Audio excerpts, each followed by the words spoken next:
성경에 보면 사복음서가 있습니다. 마태복음, 마가복음, 누가복음, 요한복음. 사복음서 그러죠. 이 사복음서는 똑같이 예수님의 행적과 그분의 하신 일들에 대해서 그렇게 쭉 기록을 하고 있습니다. 그런데 조금씩 그 관점이 달라요. 그래서 주제가 조금씩 다릅니다.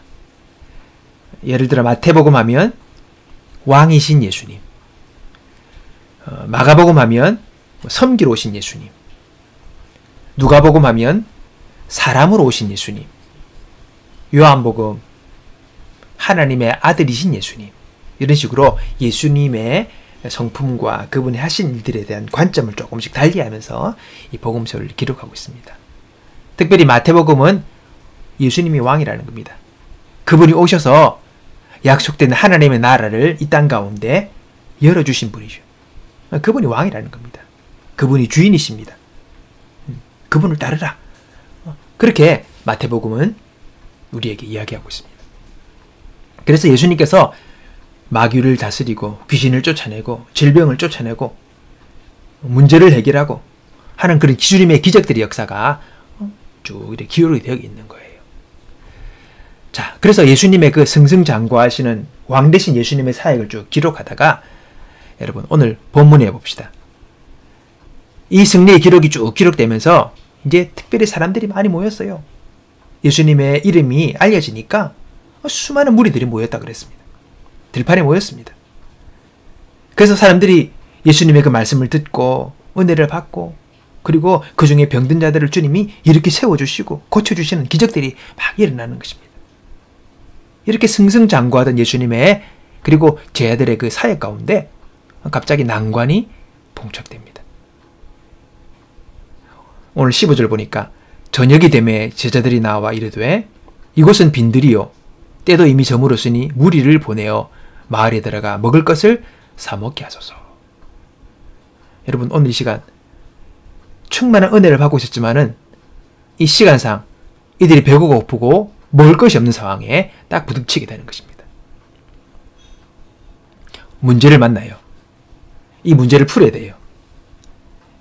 여러분 여기서 우리가 중요한 한 가지 영적 원리를 발견하게 됩니다. 아무리 은혜에 충만한 삶에도 현실적인 문제는 항상 존재한다는 거예요. 보세요. 수많은 사람이 예수님께 모여들고 예수님의 그 말씀을 듣고 은혜를 받아요. 병자들이 막 일어나고 중풍병자가 일어나고 눈먼 자들이 눈을 뜨고 귀머거리가 듣게 되는 이런 기적들이 막 일어나요. 넘치는 은혜가 충만해요. 그런데 그런 자리에도 불구하고 이들에게 현실적인 문제가 딱 닥치는 거예요. 뭡니까? 당장 저녁 먹을 게 없는 거예요.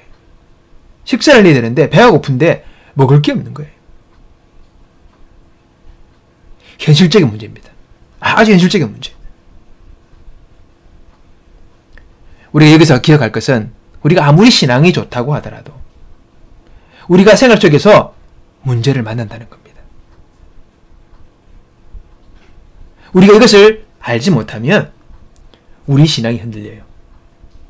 내가 주님을 잘 믿고 섬기려고 그러는데 문제가 터져요. 문제가 생겨요. 그럼 여기서 우리가 내가 뭘 잘못하고 있나? 내게 왜 이런 일이 일어나나? 이러면서 마음이 흔들리는 겁니다. 신앙이 흔들리는 거죠. 나는 주님을 열심히 섬긴다고 온 마음을 다해 주님을 따른다고 하는데 왜 내게 현실적인 문제들이 생기느냐? 여기서 우리가 오해하시면 안 된다는 것입니다. 그래서 야 내가 지금 벌 받는 거 아닌가?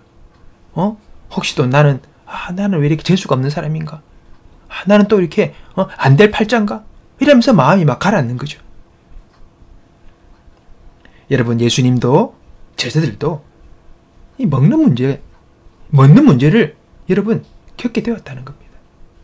먹어야 되는데 없는 현실적인 문제를 경험하고 그 문제 앞에 서게 되었다는 것을 여러분 기억하십시오.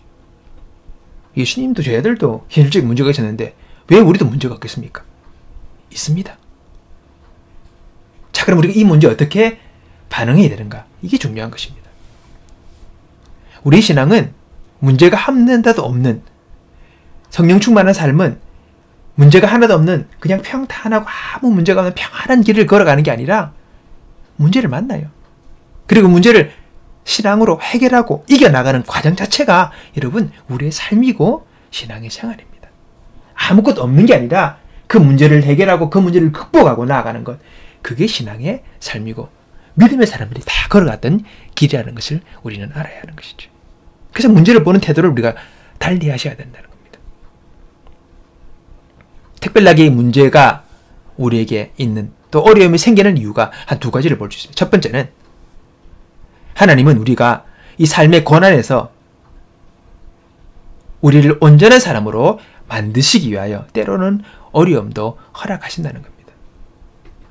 야고보서 1장 2절에서 4절까지 보니까 내 형제들아 너희가 여러 가지 시험을 만나거든 온전히 기쁘게 여기라.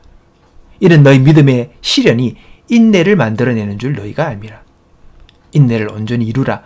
이는 너희를 온전하고 구비하여 조금도 부족함이 없게 하리 함이라. 여러분, 여러 가지 시험을 만나거든. 누구한테 하는 말입니까? 오늘 야고보가 믿음의 성도들에게 하는 이야기예요. 우리에게도 그런 시험들이 여러 가지 시험들이 있다는 겁니다. 근데 이 시험 앞에 우리가 어떻게 반응해야 되느냐? 그것이 바로 오늘 신앙인의 모습이라는 겁니다. 기쁘게 여기라는 겁니다. 특별히 오늘 4절에 이 4절 말씀을 제가 현대어 성경으로 한번 읽어보겠습니다. 인내력을 기르십시오. 여러 가지 문제가 닥쳐올 때에 거기서 빠져나오려고 몸부림을 치지 마십시오.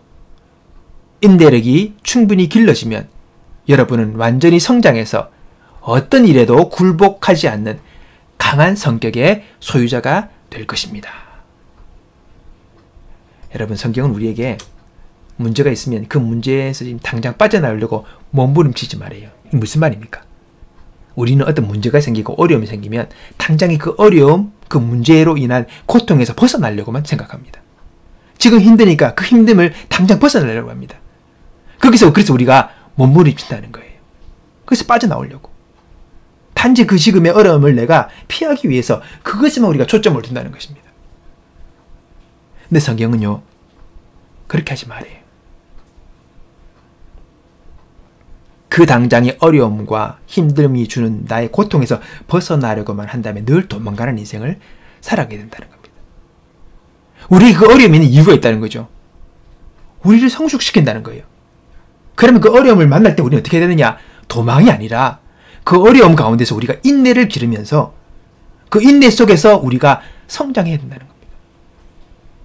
그 자리에서 견디면서 그 문제를 해결해 나가는 훈련을 해야 한다는 거죠. 그러는 과정 속에서 우리는 온전한 인격과 성숙한 사람으로 성장하게 된다는 것입니다. 그것이 바로 우리에게 허락되어진 문제와 고난 또는 시련들의 이유가 된다는 것입니다. 도망가지 마십시오. 또는 낙심하고 주저앉아 있지 마십시오. 그 시간을 통해 우리는 성장해야 합니다. 하나님이 허락하신 것이기 때문에 그것을 우리는 이길 수 있는 능력과 지혜를 하나님이 주시기 때문에 우리는 거기서 성축하는 사람이 되어야 한다는 겁니다. 사람들은 거의 다 공통적으로 부와 명예와 권력을 가지려고 합니다. 그거 좋은 거잖아요. 갖고 싶어 합니다. 나는 욕심이 없다. 아니요. 다 사람들은 다 있습니다. 가지고 싶어 합니다. 이것을 가져보면 얼마나 좋은지를 알기 때문에. 근데 여러분, 우리가 이것을 가지기 원하지만은 그러나 그것을 가지기에, 그것을 소유하기에, 그것을 누리기에 걸맞는 인격과 자신의 그릇을 만들려는 생각은 하지 못한다는 겁니다. 단지 그것만을 가지기 원하는 거죠. 우리가 명심해야 할 것은 우리가 바라는 그것들, 그러나 우리가 합당한 인격과 우리가 그릇을 갖추지 못하면 원하는 것을 가질 수도 없고 가져도 그것을 지킬 수 없다는 것입니다. 그건 아주 분명한 것입니다. 오히려 그걸 가짐으로 우리에게 독이 될 수도 있다는 것입니다. 그릇이 안 되는 사람이 그것을 가지게 될 때에 여러분, 자신도 망가지고 주위도 망가지게 하는 일들이 태반인 것을 우리는 보지 않습니까? 그것은 남의 일을 생각하지 말고 오늘 내가 하나님 앞에서 그런 그릇과 인격의 사람이 되었는가를 생각해 보는 것이 중요한 것입니다. 내게 시련이 있고 어려움이 있을 때에 그 시간을 통해서 오늘 우리는 자신의 그릇과 자신의 인격의 됨됨이를 보게 된다는 것이죠. 없던 명예가 생기고 없던 부가 생기니까 많은 사람들이 자기 하고 싶은 대로 하는 거예요. 자기가 잘난 줄 알고. 그래서 오히려 망치는 거예요. 그러나 준비된 사람들은 그것이 주어지면 그것을 가지고 더 높이 올라가는 사람이 될 수 있는 것입니다. 그게 바로 합당한 인격과 그릇을 가진 사람의 모습인 거죠. 성공해서 롱런하는 사람들의 본질적인 특징이 있습니다. 그 사람들은 고난의 시간이 있어요. 어려움의 시간이 있어요. 그 시간 그릇이 빚어지고 인격이 빚어진 사람들입니다. 그래서 모든 것이 주어질 때도 그것에 의해서 휘둘리지 아니하고 그것을 제대로 관리할 수 있는 능력의 사람으로 준비되었다는 것이죠. 오늘 여러분, 저와 여러분이 그렇게 되기 원합니다. 지금의 어려움과 고난들을 당장 피하려고만 하는 자가 아니라 그것을 통해서 우리의 인격을 연마하고 우리의 그릇을 준비하고 빚어가는 그런 훈련의 시간으로 우리가 받아들여서 온전하고 성숙한 인격의 사람으로 세워지는 저와 여러분 되기 바랍니다. 훌륭하고 온전한 인격의 사람, 준비된 그릇의 사람은요, 분명한 삶의 원칙이 있습니다. 올바른 삶의 관점, 태도, 자세가 있는 거죠. 죽어도 그걸 지키는 확실한 마음의 분명한 기준들이 세워지고 그것을 따라 살아가는 사람이 그런 사람들입니다.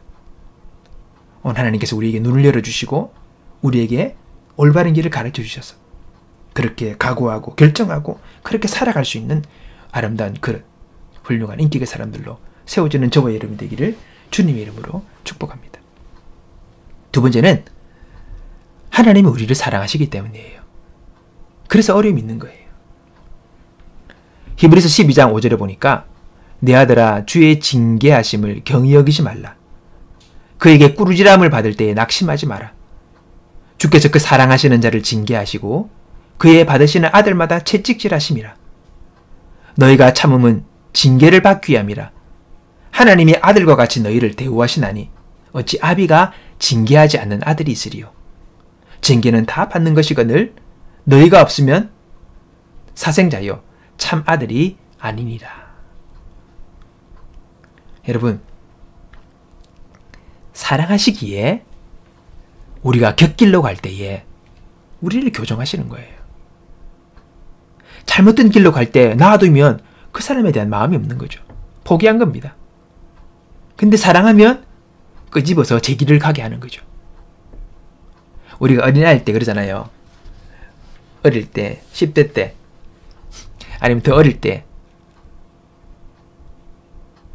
집에 있는 성냥으로 불장난 하려고 그러면 혼납니다. 못하게 합니다. 큰일 나죠. 또 위험한 곳에 가서 뭐 높은 데서 뛰어내린다든지 위험한 곳에서 막 이렇게 놀 때 신나가지고 깔깔거리면 혼냅니다. 부모님이. 엄히 혼냅니다.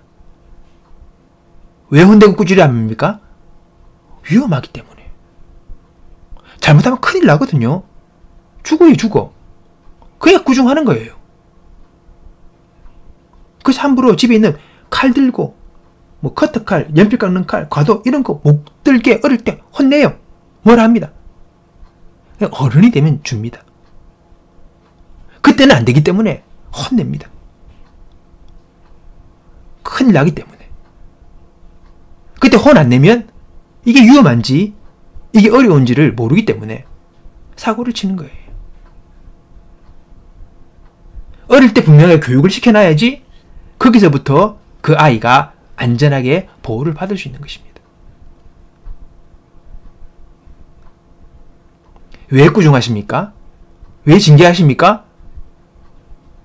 우리를 보호하려고. 우리를 위해서 그러는 겁니다. 사랑하시기 때문에. 그러니까 꾸준함을 들을 때 우리는 정신을 차리고 우리 자신의 삶을 교정해야 합니다. 교정해야 합니다. 그래야지 우리의 삶이 보호받는 거예요.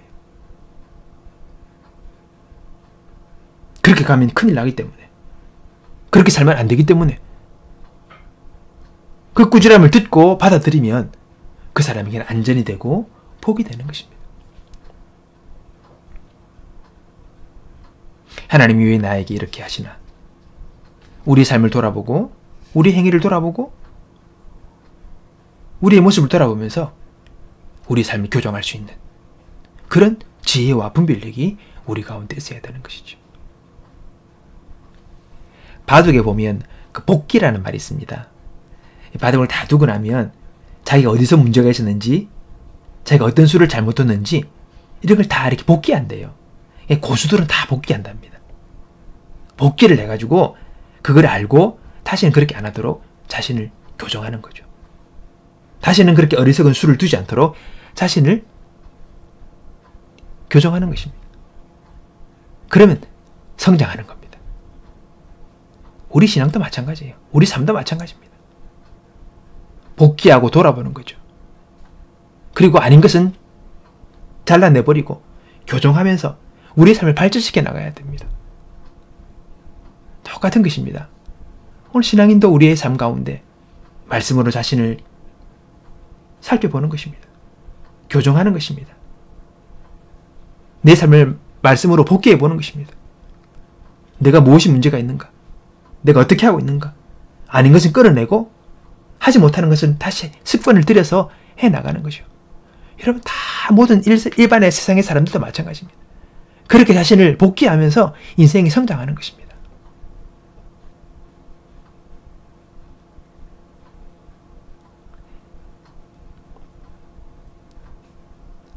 주께서 그 사랑하시는 자를 징계하시고 그의 받으시는 이들마다 채찍질하심이라. 어찌 아비가 징계하지 않는 아들이 있으리요.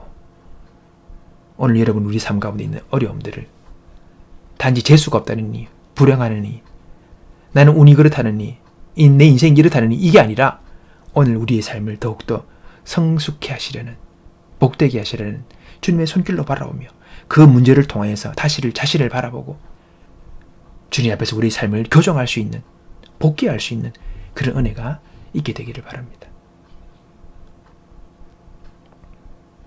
자, 그럼 우리 오늘 다시 본문의 말씀으로 들어가 봅시다. 오늘 보니까 해가 저문 시간이었습니다. 장소도 빈들이었습니다. 무엇을 먹기에는 어떤 먹는 것을 구하기에는 시간상으로도 장소적으로도 참으로 애매한 상황입니다. 어렵죠. 이때 제 아들이 현실적인 반응을 합니다. 우리들이 이들 다 마을로 보내가지고 그냥 먹을 것을 사 먹게 합시다. 근데 예수님은 다르게 반응하십니다. 뭘 하십니까? 예수께서 이르시되 갈 것 없다. 너희가 먹을 것을 주어라. 예수님이 뜬금없이 제 아들에게 너희들이 먹을 걸 주라는 거예요. 예수님이 지금 이 먹을 것이 없다는 사실을 누구보다 잘 알고 있습니다. 지금 제자들의 현재 사정을 모르는 게 아닙니다. 근데 주님께서 그들에게 너희가 먹을 것을 주어라 그렇게 말씀하시는 거예요. 다른 복음서를 보면 예수님께서 이들이 어떻게 하실 것을 미리 아시고 이렇게 테스트하셨다라고 그렇게 이야기하고 있습니다. 너희가 먹을 것을 주어라. 여기서 우리는 두 가지 정도의 교훈을 우리 생각해 볼 수 있습니다. 첫째는 예수님은 제자들에게 최선을 요구하신 거예요. 성경 우리에게 맡은 자에게 구할 것은 충성이다. 하나님 우리에게 충성을 요구하십니다. 우리의 능력이 어떠하든 간에 하나님 앞에서 최선을 다할 수 있는 사람, 정말 중심으로 최선을 다할 수 있는 사람, 그 사람을 주님은 원하시는 것입니다. 제 아들이 다 없는데요 라고 가만 팔짱 끼고 앉아있지 않습니다. 주님은 이 상황 속에서 우리에게 최선을 요구하시는 거죠. 근데 빌립이라는 사람은 그래요. 머리가 좋아요. 계산이 착 돼요. 이 많은 사람들을 조금씩이라도 먹이려면 한 200데나리온이 필요합니다. 근데 우리에게는 지금 200데나리온 없습니다. 그래서 결국은 우리가 이들을 못 먹이는 겁니다. 이렇게 다 계산을 해버리고 그냥 끝내버립니다. 그게 빌립이에요. 근데 어떻습니까? 안드레라는 인물이 있습니다. 안드레는 한 어린 나이에 도시락을 어떻게 가져와요. 보리떡 5개와 물고기 2마리. 저희들이 구할 수 있는 것은 이거밖에 없습니다. 지금. 근데 이걸로 뭘 어떻게 하겠습니까? 라고 예수님께 말씀을 드리죠. 우리가 구할 수 있는 최선은 지금 이거밖에 안 됩니다. 라는 겁니다. 근데 예수님은 뭐라 합니까? 이걸 가져오라 그러죠. 그리고 그 도시락 위에 축복하십니다. 그리고 그것을 사람들에게 나눠주어라. 5,000명이 먹이는 기적의 역사가 일어난 거죠. 여러분, 예수님은 하나님의 아들이십니다. 돌로도 떡을 만들 수 있는 분이십니다. 무에서 유를 창조할 수 있는 기적을 일으키는 분이십니다. 그런데 그분은 그렇게 하지 않으시고 어린 나이에 그 자그마한 도시락을, 그 빵을 축복하심으로 5,000명의 사람을 먹이는 기적을 베풀어 주십니다. 자그마한 헌신이 마중물이 되어가지고 큰 기적의 역사를 일으킨 거죠. 물론 그렇습니다. 우리가 어떻게 뭔가를 할 수 없는, 절대적으로 뭔가를 아무것도 할 수 없는 그런 상황이 또 있습니다. 그때 하나님께서 기적적으로 개입하셔서 그분께서 기적을 베푸시는 일도 있습니다. 엘리야가 완전히 넉다운 되어가지고 로뎀나무 아래 쓰러져서 나를 이제 데려가십시오 라고 한탄하고 있을 때에 하나님께서는 기적을 베푸십니다. 까마귀를 보내시죠. 떡을 집어오고 물을 가져와서 엘리야를 먹이십니다. 그럴 때도 있습니다. 우리가 아무것도 할 수 없는 상황. 전적으로 하나님이 개입하시는 거죠. 그러나 하나님은 일반적으로 볼 때에 우리의 최선 가운데 그분께서 은혜를 부으십니다. 그래서 이것이 30배, 60배, 100배의 결실로 남겨지게 하시는 거죠. 주님의 기적을 베푸시는 것입니다. 오늘 우리 삶 가운데 나는 최선을 다했는가? 최선을 다하고 있는가? 한번 우리 자신을 돌아보면서 하나님의 역사 앞에, 그분의 부름 앞에 우리가 응답하기 위하여 우리의 최선을 다할 수 있는 저와 여러분 되기 바랍니다. 손 놓고 있으면 아무것도 할 수 없습니다. 두 번째입니다. 예수님은 우리가 베풀며 살도록 우리를 부르셨습니다. 하나님은 우리가 누군가에게 베푸는 삶을 살라고 우리를 부르셨습니다. 지금 나는 가질 것도 없는데 뭘 베풀란 말입니까? 아니요, 하나님 우리에게 주셨고 주십니다. 근데 교회 다니는 많은 사람들이 기독교 신앙을 무조건 금욕과 무소유의 신앙으로 생각하는 경향이 있습니다. 불교 신앙은 좀 그런 게 있죠. 무소유가 아름답습니다. 그 스님들이 돌아가실 때에 옷 한 벌과 염주랑 이게 달랑이다라 목소리 추앙을 합니다. 근데 기독교 신앙은 그것을 요구하지 않습니다. 구약시대에 하나님을 섬겼던 수많은 믿음의 사람들을 보십시오. 여러분 다 그들은 많은 것을 가진 사람이었습니다. 부도, 권력도, 건강도 하나님 주시는 거예요. 하나님은 우리가 얼마만큼 가졌느냐, 얼마만큼 누리고 있는가, 얼마만큼 소유했는가, 별 그건 그렇게 중요시하지 않습니다. 오늘 여러분이 지금 돈을 많이 벌어서 여러분의 명의로 집이 한 100채 있다. 주님 별로 개의치 않으십니다. 만채를 가지고 있다. 그것도 별로 관심 없으십니다. 중요시하지 않으십니다. 오늘 내 통장에 돈이 1,000억 있다. 1조 있다. 하나님이 니는 어느 정도까지만 있어야 된다. 그런 게 아니에요. 하나님 우리가 얼마나 가졌는가, 그것 중요하지 않습니다. 하나님은 모든 것의 소유주신데 우리가 얼마나 가졌다고 그분과 비키겠습니까? 그분이 걱정할 만이겠습니까? 아니에요. 하나님이 요구는, 하나님이 보시는 것은 우리의 중심이 어디 있느냐는 것입니다.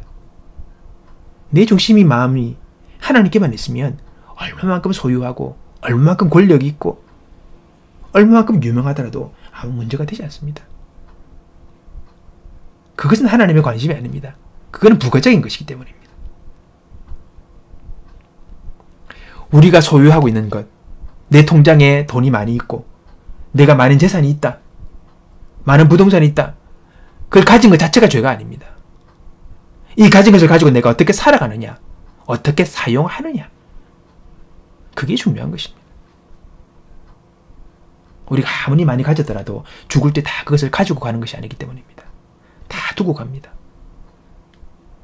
며칠 전에 1조 7천억을 사회에 기부한 어떤 화학 회사의 대표되신 분이 돌아가시더라고요. 나이가 90세인가 넘어가신 분 같은데 유수해 놨어요. 그 다 환원하셨대. 드렸대.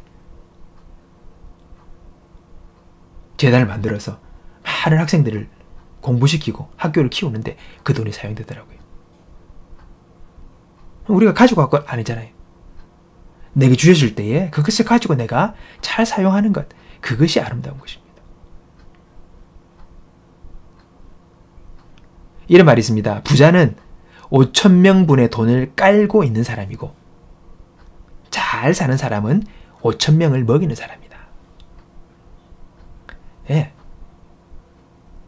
단지 많이 가진 부자, 그런 사람은 사회에 별 필요가 없습니다. 자기가 많이 가진 거하고 그건 뭔 상관이 있습니까?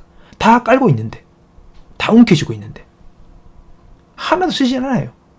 그런 사람이 많아도 별 필요가 없습니다. 그러나 잘 사는 사람은 세상을 복되게 하고 사람을 살립니다. 세상이 필요한 사람은 잘 사는 사람입니다. 단지 부자가 아니라. 그렇잖아요.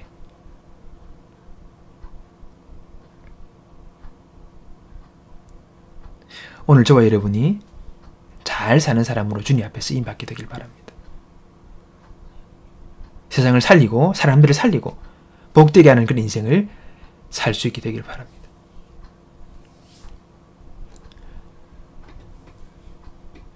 우리 예수님이 지금 사람들이 밥이 없다, 먹을 것이 없다 라는 그 상황 속에서 예수님이 야, 내가 먹여줄 테니 기다려, 이렇게 하지 않으셨어요. 뭐라 하셨습니까? 너희가 먹을 것을 주어라. 너희가 먹을 것을 주어라. 오늘 우리에게 현우가 네가 먹을 것을 주어라, 재훈아 네가 먹을 것을 주어라, 수은아 네가 먹을 것을 주어라, 정호야 네가 먹을 것을 주어라고 말씀하시는 것입니다. 하나님은 우리를 그분의 동력자로 부르십니다. 그분이 혼자 그냥 천사를 통해서 세상에 일을 하시는 것이 아니라 우리를 통해서 일하시는 거예요. 동력자로. 얼마나 놀랍습니까? 우리를 통해서 세상을 축복하기를 원하시는 거. 우리를 통해서 세상 사람들을 살리기 원하는 겁니다. 먹이기 원하고. 그 일에 우리를 동력자로 부르시는 것입니다. 사회가 왜 죽은 바다가 되었습니까? 끊임없이 받기만 합니다. 흘러보내지를 못해요. 그러니까 사회는 죽은 것입니다. 생명이 살 수가 없어요. 살아있는 좋은 강물은, 좋은 양질의 강물은 끊임없이 흐르는 강물입니다. 그 강물은 살아있고 신선하고 많은 생물이 살 수 있는 좋은 생명물이 되는 것이죠. 흘러보내야 됩니다.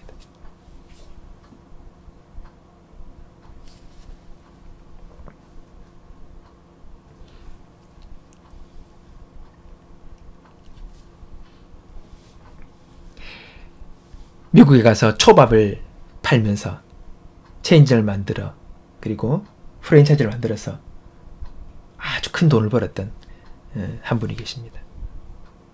재산이 어마어마합니다. 그분이 사람들에게 이제 좀 더 풍족한 삶을 살게 하기 위하여서 강의도 많이 하시고 사람들을 많이 돕습니다. 그러면서 여러 가지 챌린저를 하는 거예요. 뭐 이렇게 여러 가지 일들을 아침에 일어나서, 또는 뭐 자기가 바라는 것들을 소원하면서 뭐 글을 쓰고 여러 가지 어떤 챌린저를 해요. 근데 그걸 하다가 어느 중에 지치는 사람이 있다는 겁니다. 하다가 변화가 없으니까. 그때 그분이 이런 이야기를 합니다. 여러분, 하다가 지치십니까? 좀 더 나은 삶을 살려고 하다가 지치십니까? 그렇다면 질문하십시오. Why? 왜 내가 일을 하는가? 왜 내가 이 일을 하려고 있는가를 여러분 생각해 보십시오. 여러분은 분명한 목적이 있어야 합니다. 분명한 방향과 목적을 가지고 그 일을 해야 되는, 내가 부유한 자가 되어야 되는 이유를, 왜, 그 질문을 답하시고 적어보시고 생각해 보십시오라고 이야기하는 거예요. 오늘 그 이유가 내게 합당하고 정말 당당하고 하나님 앞에 주님 그렇게 해주셔야 합니다라는 분명한 용기 있는 기도가 될 수 있는 why, 왜 내가 그렇게 살아야 되는가. 성경에 보면 우리가 하나님 앞에 담대히 기도할 수 있으면 우리는 그 기도의 응답을 받는다라고 합니다. 왜? 하나님 우리에게 말씀하십니다. 너는 복의 근원이 되라. 아브라함에게 하신 이 명령이 우리의 부름입니다. 똑같습니다. 하나님은 우리를 통하여 세상을 축복하기 원하십니다. 복의 근원, 복이 흘러나오는 출발점이라는 겁니다. 오늘 저와 여러분은 복의 근원입니다. 내가 무엇이든지 어떤 것으로든지 세상을 복되게 할 수 있는 복의 근원입니다.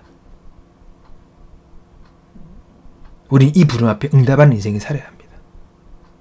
복의 근원이 되면 우리는 풍족한, 풍성한 삶을 살 수 있습니다.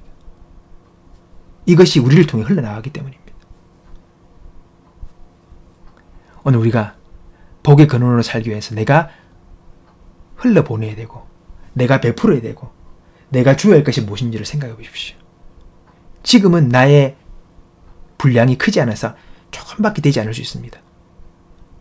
그러나 내가 크고 성장하면 더 많은 것을 흘려보낼 수 있는 사람이 될 수 있는 거죠. 신앙에는 끝까지, 죽을 때까지 주며 살다가 가는 사람입니다.